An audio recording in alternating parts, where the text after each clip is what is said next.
orang Saduki, ahli Taurat, guru yang hukum yang utama dan terutama, kata Yesus, dengarlah hai orang Israel, Tuhan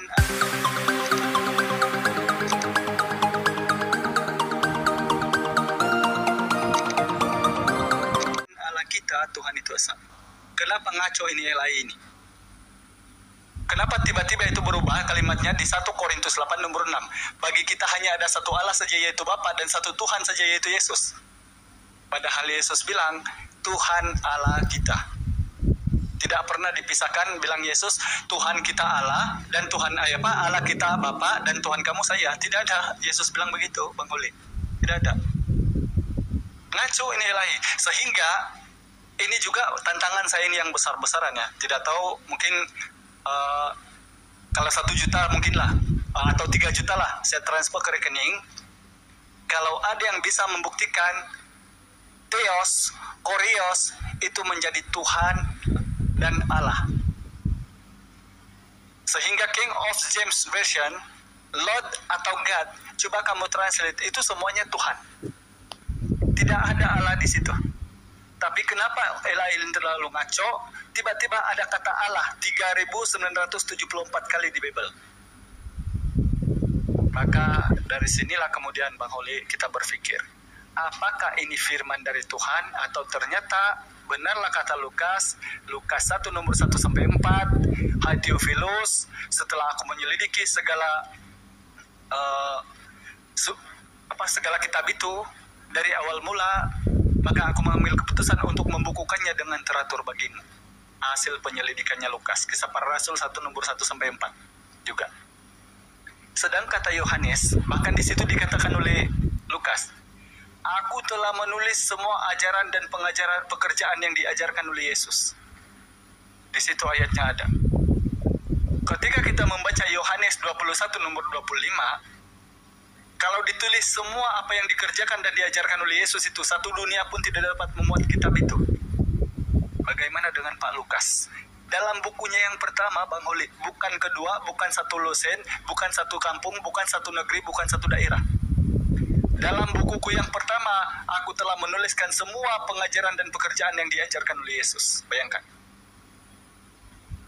Dan kalau saja tidak ada Yesus itu menjadi mati, menurut versinya orang-orang Romawi yang tidak pernah dibenarkan oleh Yesus memberitakan Injil, maka teman-teman Kristen tidak punya kitab dan tidak punya Tuhan.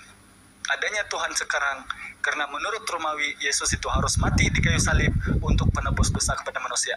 Padahal Yesus berkata dalam Matius 10 nomor 34-35, jangan kamu menyangka aku membawa damai di muka bumi. Aku datang bukan untuk membawa damai, melainkan pedang, untuk memisahkan istri dari anaknya, ibunya dari suaminya, dan semuanya lah dipisahkan di situ. Coba kamu baca. Bahkan Yesus bilang, barang siapa yang lebih memuliakan anaknya, ibunya, ayahnya lebih daripada aku, dia bukan pengikutku. Menghukum ini. Lukas 19:27. Akan tetapi angkatan yang Aisetoru yang tidak suka aku menjadi rajanya, bawalah mereka ke hadapanku dan bunuhlah di hadapan mataku, kata Yesus. Ada narasi daripada para nabi begini? Tidak ada. Begitu juga kemudian apa yang tertulis di Bible itu, di Matius 16:27. Anak manusia akan turun diiringi oleh malaikat-malaikatnya dalam kemuliaan Bapaknya. Pada waktu itu dia akan membalas orang menurut perbuatannya. Setiap orang menurut perbuatannya. Buat apa dia mati di kayu salib kalau ternyata dia masih membalas orang-orang? Yohanes 8:34. Aku berkata kepadamu, setiap orang yang berbuat dosa adalah hamba dosa. Di mana dia bilang dia tanggung dosa? Apalagi Kristen, Bang. Tidak pernah Yesus menyebut satu ayat Kristen di Bible. Karena ternyata bila saya cari tahu sejarah, Kristen itu dibuat di Tarsus, Antioquia oleh Paulus dan Barnabas di tahun 37 Masehi, setelah Yesus sudah tidak ada di muka bumi. Nah, apalagi kalau sudah teman-teman Kristen terlalu berbangga katanya, kan Kristen ini kan dari nama Kristus, dari nama Christ. Kristen itu dari nama Christ. Yesus bilang, waspada dan berhati-hatilah, karena akan banyak orang memakai di dalam namaku, memakai namaku katanya, dan mereka menyesatkan orang, termasuk orang-orang pilihan. Matius 24 nomor 4-5. Mereka berkata, akulah Mesias, dan mereka mengatakan menyesatkan banyak orang. Jangan masuk ke Kristen, Bang Yuda ya. Mendingan pengajaran Islam aja. Ya, ini saya konfirmasi aja tentang di sana. Jadi kenapa sebenarnya di sini sudah kita kasih tahu ya? Karena kalau kita masuk Islam bukan artinya kita tidak lebih tahu daripada apa yang di sana. Justru ada sedikit-sedikit yang saya lebih tahu. Karena itulah keunggulan Islam. Bagaimana di dalam surah Yunus 92 itu Bang Holi ya, tentang jasad Fir'aun. Jasad Fir'aun aja ini. Fir'aun ini kan hidup 1500 tahun sebelum Yesus. 2000 tahun sebelum Rasulullah. Dan Rasulullah sampai sekarang sudah 1457 tahun lebih kurang. Begitu sampai sekarang ini. Bagaimana itu ditemukan nanti di Turki abad ke-19 jasad Firaun itu, padahal disebutkan dalam Al-Quran. Ya, di Bible nggak ada begitu. Inilah bukti bahwa Al-Quran itu bukan karangan manusia. Itu langsung dari Tuhan yang mengasih tahu. Dalam Al-Quran bahkan kalau penciptaan manusia, dalam surah Mu'minun, surah Al-Insan, itu runtut. Dari Adam, dari tanah, ditiupkan roh. Dikasih roh, ditiupkan roh oleh Allah. Begitu juga anak keturunan Adam, daripada air mani disimpan dalam rahim yang kokoh, yaitu nutfah. Menjadi di dalam janin dibungkus dengan tulang belulang. Kemudian utuh seorang manusia. Bahkan dalam surah Al-Anbiya pun dijelaskan itu dari 3 lapisan kulit perempuan. Ternyata Fakultas Kedokteran Sains mengakui itu. Rahim, kemudian usus, pembungkus, baru kulit. Ada 3 lapisan yang membungkus bayi itu. Itu dipanggil tutuban. Kalau pecah itu keluarlah dia. Di Bible ada? Nggak ada. Apa yang ada? Beranak pinak penuhilah bumi. Nah, itulah keunggulan Al-Quranul Karim. Belum lagi tentang cerita-cerita firman Allah bahwa di muka bumi ini ada lautan yang bertemu air tawar dan air asin itu tidak bercampur dari keduanya, seperti ada garis pemisah. Dalam Al-Quran ada itu, dijelaskan oleh Allah. Dan mukjizat terbesarnya Rasulullah adalah Al-Quranul Karim. Itu yang tidak berubah isinya dari zaman Rasulullah sampai sekarang. Walaupun penulisannya itu berubah karena mengikut perkembangan zaman. Sekarang ternyata ada harakat, ada titik komanya, apanya. Tetapi itu tidak mengurangi dari makna tersebut. Kalau sudah inani anallah, maka itulah sampai sekarang. Sebab itulah di seluruh dunia ini, bahkan di mana ya, kalau saya tidak salah saya pernah terbaca sejarah di Jerman apa di mana itu, daripada 42.000 naskah Al-Quran itu diselidiki dan dicari yang mana ini kontradiksi atau apa. Ternyata daripada 42.000 itu tidak ada 2 pun yang bertentangan.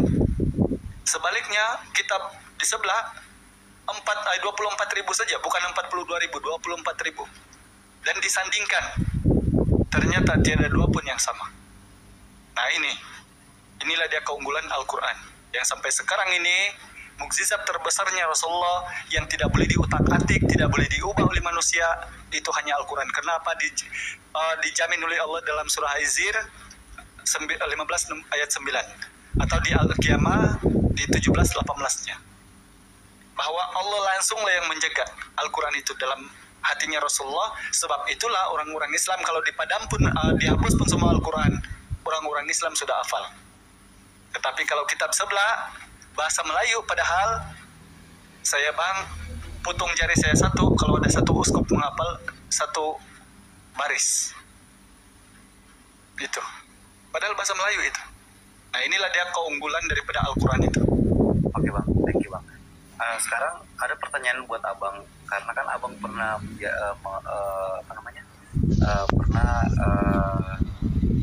meyakini kekristenan itu sendiri. Kalau dalam hal ini, di mana saya sekarang ini meyakini Tuhan adalah Yesus dan Juru Selamat. Kalau dalam pandangan Bang Hos sendiri, masalah dengan konteks seperti itu, narasi seperti yang saya ucapkan, apa yang menjadi Bang Hos meninggalkan ajaran itu? Tuhan dan Juru Selamat. Oke. Kalau juru selamatnya Bang itu masih boleh digunakan pakai Bang. Sebab para nabi itu kita yakini sebagai juru selamat.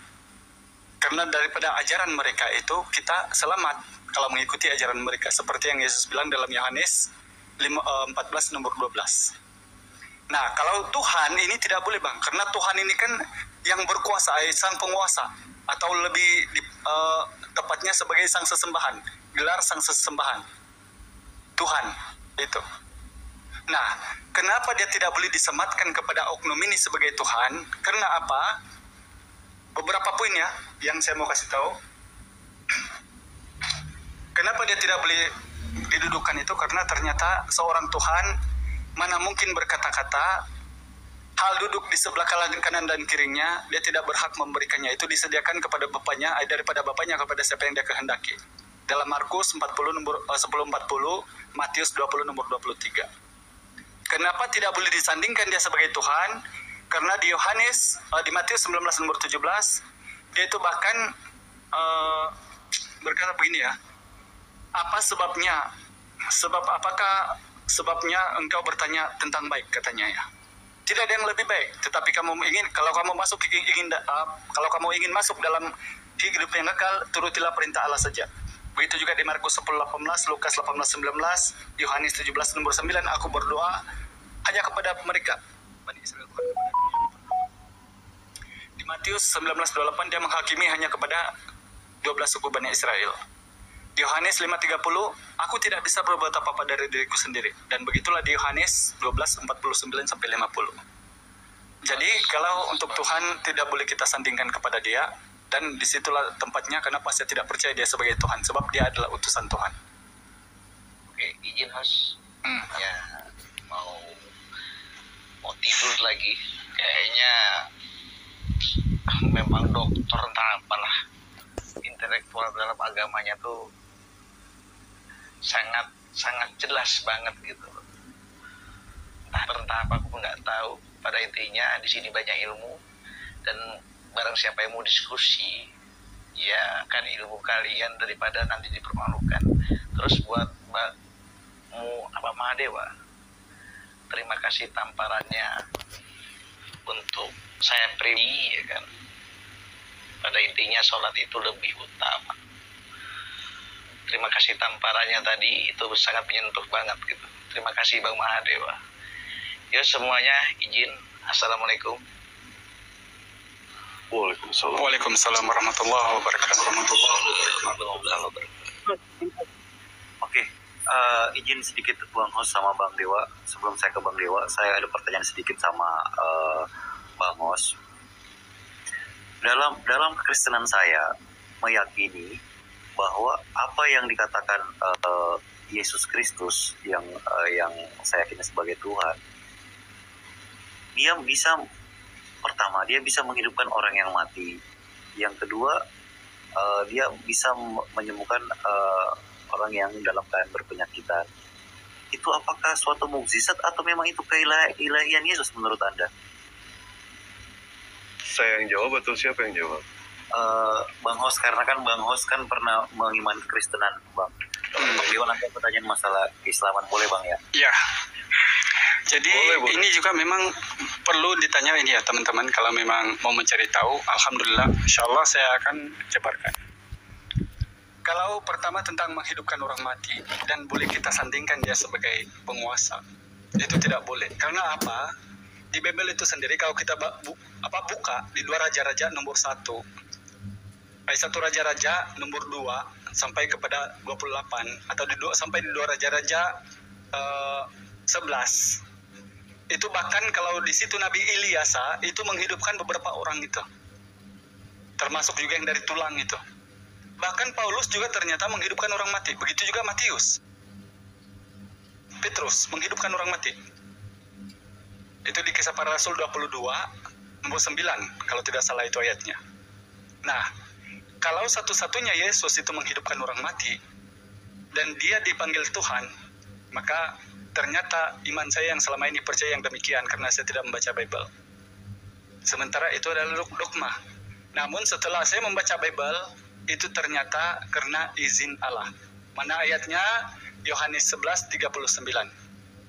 "Ya Bapa, aku bersyukur kepadamu karena selalu mendengarkan aku." Lalu dia berteriak dengan suara nyaring, "Lazarus, bangkitlah." Lalu dia pun bangkit.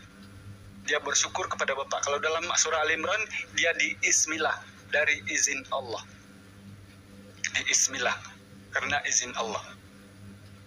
Itu tentang yang menghidupkan orang mati.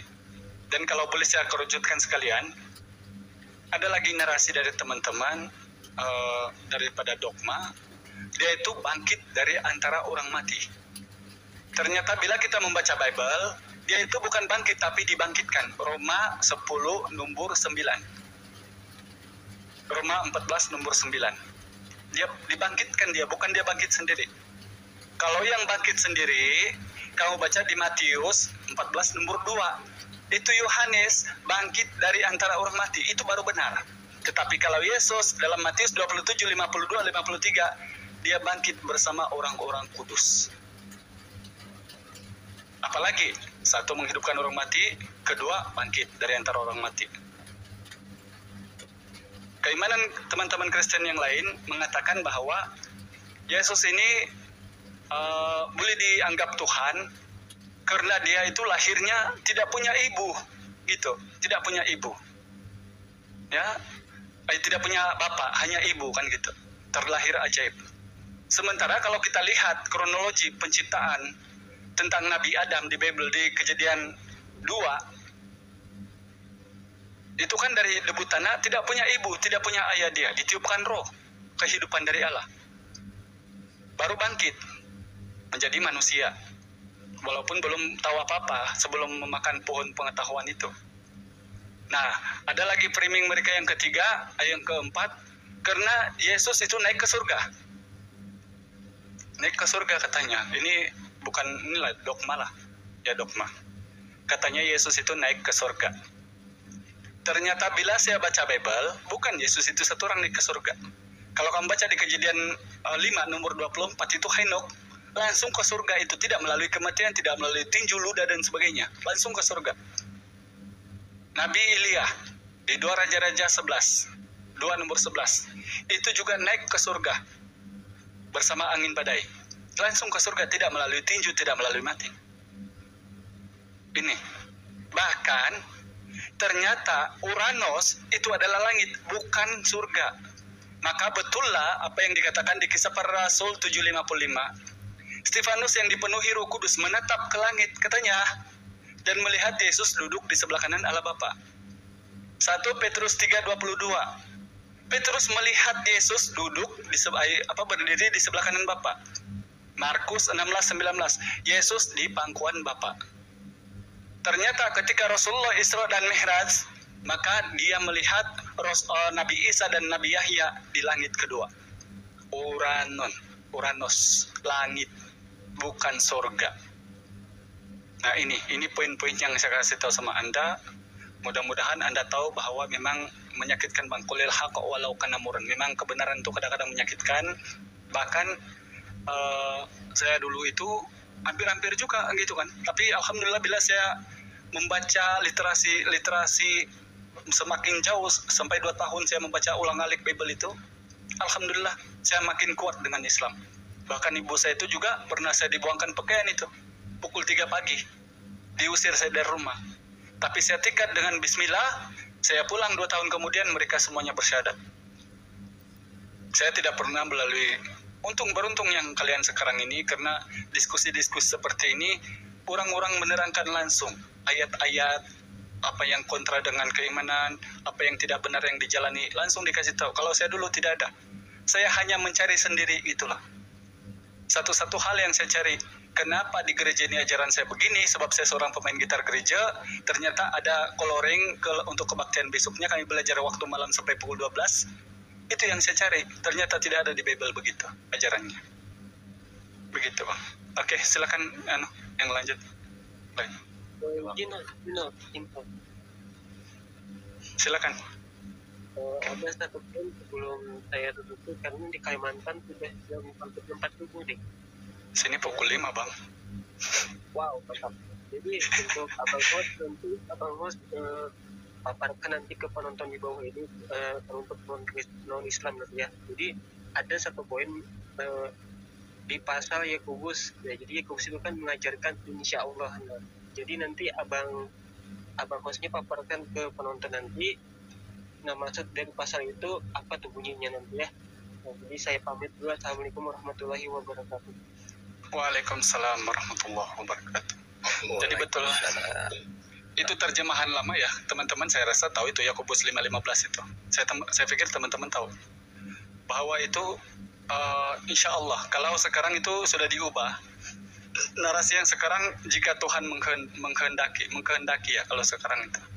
Tapi coba di TL terjemahan lama itu insya Allah, bukan saja Yakobus itu, bukan saja insya Allah, bahkan dengan menyebut nama Allah ya, yang pengasih dan penyayang itu banyak ayatnya di Bible itu. Beberapa contoh yang saya sudah huraikan tadi di Kejadian di Keluaran 34 nomor 6. Allah pengasih penyayang. Atau begitu juga di Nehemia 8 nomor 6. Itu ketika Nabi Daud atau Salomo di situ. Ketika dia mengangkat tangan tinggi-tinggi, ya Bapak, ya Allah yang pengasih penyayang kan gitu. Di situ ada narasinya tentang itu. Bismillahirrahmanirrahim, dengan menyebut nama Allah yang Maha Pengasih lagi Maha Penyayang. Yang lain seperti Mazmur 84 itu terjemahan lama 1972, itu juga masih Ka'bah. Yang sekarang sudah berubah menjadi bukan Bait Allah, bukan Misbah atau sekarang karena saya tidak tahu yang sekarang ini kalimatnya apa. Mungkin sudah berubah lagi. Jadi memang banyak kulirasi yang seperti sama dengan ajaran-ajaran para nabi, karena itulah dia kita percayaan bahwa Allah itu menurunkan nabi-nabi yang terdahulu dengan masih beberapa dalil yang masih boleh kita guna pakai dan acuan bahwa itu adalah masih benar sedikit gitu. Assalamualaikum Bang Ben. Ini pun luar biasa juga ini orang. Warahmatullahi wabarakatuh. Oke, silakan Bang Ben sama teman-teman kalau ada yang mau tambahkan. Ana nyimak dulu aja. Ini masih ngikutin. Kok malah nyimak? Oke. Ana nggak paham temanya apa ini. Enggak ada, ini aja. Si Bang Oli ini tanya-tanya aja tentang Islam gitu. Satu pertanyaan terakhir, Ros, buat Bang, maaf ya Bang Ben ya. Satu pertanyaan terakhir Bang, buat Bang host. Saya bertanya Bang host, ketika dulu Anda mengimani kekristenan Anda, apakah Anda percaya bahwa Rasul dan Nabi yang ada di dalam kekristenan itu semuanya adalah murid-murid Yesus yang memang membenarkan ajaran-ajaran Yesus gitu, sehingga tidak ada yang menyimpang? Apakah menurut Anda itu benar atau bagaimana? Tentang Rasul dan Nabi ya di Bible itu ya. Yes. Jadi kalau waktu saya Kristen Bang, itu demi Allah ya, memang tidak ada yang saya tahu itu Rasul atau Nabi, hanya Paulus seorang Rasul, karena itu yang selalu dikasih tahu waktu saya Kristen. Dan bila saya membaca Bible dengan beruntutan begitu, barulah saya tahu ada para Rasul seperti Yohanes, ada para Nabi seperti Musa, seperti Daud, Salomo itu. Tapi kalau waktu saya Kristen itu jujur aja saya tidak tahu mereka itu siapa. Yang saya tahu Rasul Paulus. Karena tidak pernah diajarkan di gereja itu, kalau ini di sini di Malaysia ya, tidak pernah diajarkan di gereja itu, oh Nabi Yohanes berkata atau Rasul Paulus berkata begitu. Ketika pendeta itu menyampaikan di mimbar itu kan dibuka halaman begini, buka halaman begini gitu. Dan kenapa tidak tertarik saya untuk belajarnya? Karena seperti mudah sangat gitu ya, terlalu mudah dengan pengharapan saja. Namun saya ini kenapa saya memilih untuk masuk Islam, karena saya memang mencari tahu ajaran yang sebenar-benarnya yang dibawakan itu seperti apa gitu. Mohon maaf Bang, ini bukan menyinggung ke keyakinan kamu, namun itu yang faktanya yang saya tahu dulu. Oke, baik Bang, makasih penjelasannya. Ke Bang Dewa, boleh saya bertanya Bang Dewa? Iya silakan. Bang Dewa, Kalau azan, Iya. azan itu sebenarnya maknanya apa sih Bang Dewa? Panggilan sholat. Berarti Karena cuma itu diajarkan oleh Rasulullah. Orang yang pertama kali melakukan azan itu adalah Bilal bin Rabah. Cara memanggilnya seperti itu. Begitu Bang Ali. Kita diingatkan kalau misalkan tidak ada azan, justru banyak ya, manusia itu pada umumnya adalah sangatlah pelupa. Kita lagi asik-asik main apa gitu kan, main futsal, main catur, main apa. Dengan azan itulah kita diingatkan supaya kita itu menghadap kepada Allah Subhanahu wa taala. Pada saat saya dipanggil sama Bang Holi, saya tidak nengok, padahal Bang Holi sudah manggil saya. Kira-kira Bang Holi sakit hati nggak? ya merasa Sakit nggak? kesel ya. Ya, pasti kesal. Begitulah Allah. Ketika Allah memanggil kita, hayya 'alas sholat, mari kita sholat. Tapi kita pura-pura budek. Merdu juga kayaknya Bang Dewa ya. Coba panjang-panjang Bang Dewa. Itu terlalu pendek, itu tidak merdu kalau gitu. Nanti aja nanti. Atau Bang Tapi Holi mungkin sebenarnya ya, kasih panjang Bang Holi ya, banyak sekali yang Dewa tanggapi mengenai soal tadi pertanyaan dari Bang Holi mengenai soal mujizat ya. Soal mujizat Nabi Isa alaihissalam atau Yesus, kami percaya bahwa Yesus bisa menghidupkan orang mati, bisa menyembuhkan penyakit buta, penyakit lepra, penyakit kulit, dan lain sebagainya. Intinya kami percaya itu semua. Tetapi, ada tetapinya ya, andaikan Nabi Isa tidak tertulis di dalam Al-Quran, Bang Holi ya, tidak tertulis dalam Al-Quran, wallahi, saya 1% pun tidak akan percaya sama Nabi Isa. Karena Nabi Isa tertulis dalam Al-Quran, 100% saya percaya. Kenapa saya tidak percaya? Karena yang namanya mujizat-mujizat para nabi, semuanya sudah Allah angkat semuanya. Dan sifatnya kontemporer, sifatnya cuma sementara. Seperti halnya Nabi Musa alaihissalam, beliau bisa membelah yang namanya membelah lautan, tetap dengan tongkat. Apakah tongkatnya masih ada? Tongkatnya sudah tidak ada, Allah angkat itu tongkatnya. Dan Nabi Isa alaihissalam bisa menghidupkan orang mati. Apakah orang matinya masih ada sampai sekarang dijadikan saksi? Tidak ada. Nabi Isa bisa menyembuhkan penyakit buta, penyakit lepra. Apakah orang yang disembuhkan oleh Nabi Isa masih ada orangnya? Sudah tidak ada sama sekali. Sudah tidak bisa dibuktikan sama sekali. Tetapi ada seorang nabi yang mujizatnya tidak Allah angkat sampai hari kiamat. Siapa beliau? Nabi Muhammad SAW. Inilah bukti kalau orang yang meragukan ajaran agama Islam itu adalah ada di dalam Al-Qur'anul Karim jawabannya. Karena Al-Qur'an Islam bukan pertanyaan, Al-Qur'an adalah jawaban. Gitu ya. Tidak ada yang dibuktikan sama sekali mujizat Nabi Isa, mujizat Nabi Adam, mujizat Nabi Nuh, mujizat Nabi siapapun juga tidak ada. Bahkan jejak-jejaknya Nabi Isa sampai sekarang pun tidak ada. Masih kalah jejaknya sama Fir'aun laknatullah. Fir'aun muminya ada, kereta kudanya ada, jelas. Tapi Nabi Isa, apa coba yang ada? Tidak ada sama sekali yang bisa dibuktikan, melainkan informasi dari kitab. Iya. Tapi Nabi Muhammad, apa yang banyak peninggalan Nabi Muhammad? Contohnya apa? Sorbannya Nabi Muhammad masih ada, pedangnya Nabi Muhammad masih ada, terompahnya Nabi Muhammad masih ada, rambutnya Nabi Muhammad masih ada. Bagaimana dengan Yesus? Apakah ada? Tidak ada sama sekali. Ya, itu yang pertama. Yang kedua, mengenai soal ilmu sen.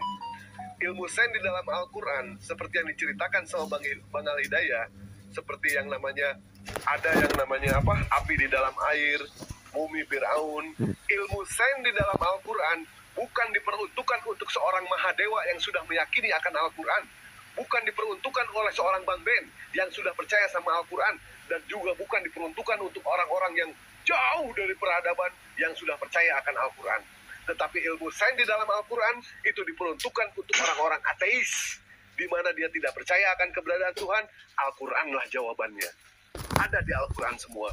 Banyak orang-orang dari ateis yang begitu dia meneliti, ternyata di dalam Al-Quran, di rahim, kandungan di dalam Al-Quran, mereka bersahadat.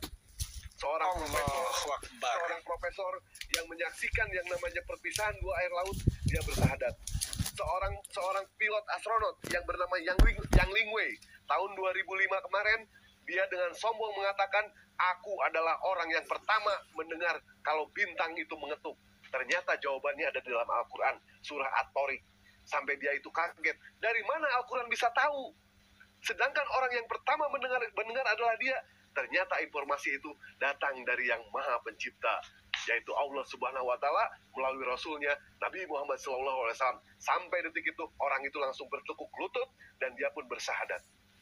Nah, ilmu sains itu untuk orang ateis, bukan untuk seorang Mahadewa. Mahadewa sudah yakin Al-Quran, mau ngapain? Gitu ya. Apakah Bang Holi masih penasaran mengenai soal eksistensi Allah Subhanahu wa Ta'ala? Dewa akan tunjukkan di depan mata Bang Holi langsung. Eksistensi